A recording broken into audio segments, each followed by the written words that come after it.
Edwards coming up. Scott, come on up here. It says here on your card that you're Scott Smoking Bear Edwards, and you do Native American style flute playing and teaching. Is that right? That's correct. Wait, is that what you're going to do now? So we had me, a plain old boring folky. We had the guy at the piano and John here. And now you're going to do something completely different? Now for something completely. I love it. All right, everybody. Give another round of applause for Scott Edwards.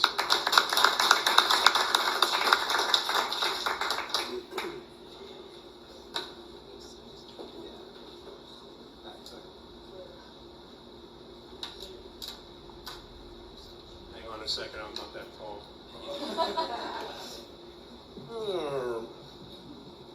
There we go. Hi everybody, how you doing this evening? Andrew stole my line. Now for something completely different, because this really is something completely different. My name is Scott Edwards, as you were just told, and I do something a little different. I play these beautiful pieces of playable art, because they're all handmade. No, I didn't make them, because I need all 10 of my fingers to play. I would have cut some off by now. I'm going to play a few traditional songs for you, and I'm going to close with one I'm sure you'll all know. This is a song I written quite some time ago, and it's called Medicine Bear.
I've been playing these wonderful instruments for about 30 years now.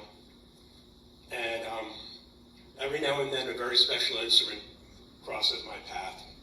Anybody here remember the Rudolph the Red-Nosed Reindeer claymation kind of special with Bumble the Snowman and, well, anybody remember the Island of Misfit Toys? Yes. Okay, the Charlie in the Box? Nobody wants to play with a Charlie in the Box? Well, this is my flute from the Island of Misfit Toys. The gentleman who made this for me was trying desperately to get it to be in the key of A. And no matter how much he cut off the end or filed the holes or anything like that, it just wouldn't do it. So he handed it to me, he goes, I can't even charge you for this. And I'm like, why? And he's, because it's 2 bits short of an A. But it didn't stop it from having a really beautiful voice.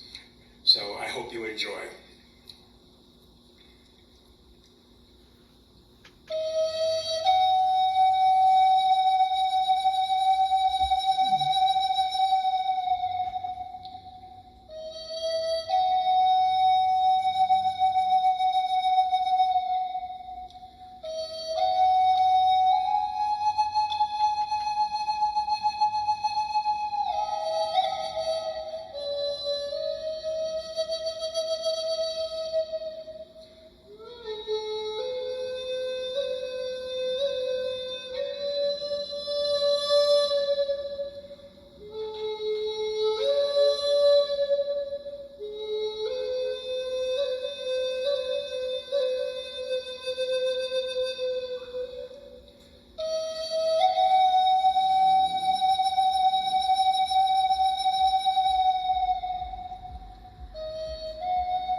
He's why the people of the desert Southwest invented these instruments and played them in the canyons, because they wanted it to sound just like that.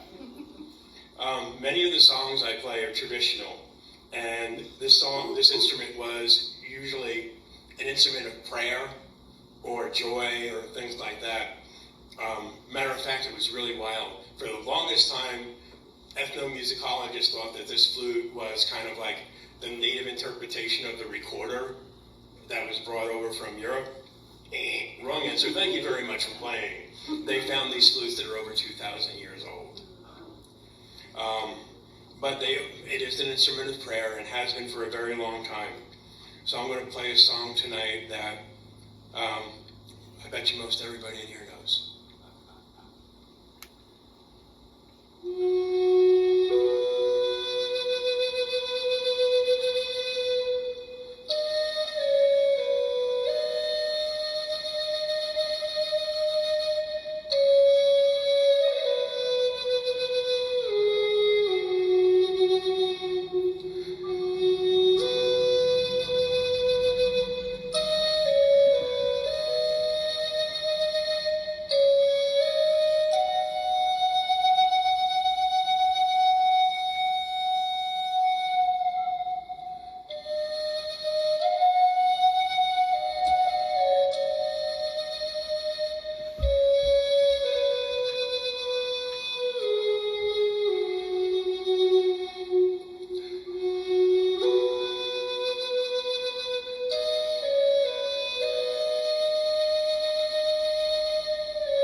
so much for that. I really appreciate it.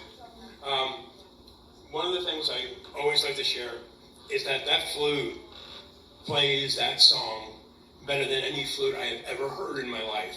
And it was made by a Cherokee gentleman by the name of Hawk Littlejohn. And believe it or not, Amazing Grace is actually the unofficial Cherokee national anthem, because it was sung along the Trail of Tears as they marched the people from the East Coast to Oklahoma. They didn't have time for proper burials or funerals or anything like that. So they had learned the song Amazing Grace, or at least the patterns of it, and they even translated it into Cherokee so they could say goodbye to the people who passed away on the Trail of Tears. So that flute just kills that song. Any other flute I have kind of misses a couple of the notes. I'm going to do one more for you. It's called the Cherokee Morning Song.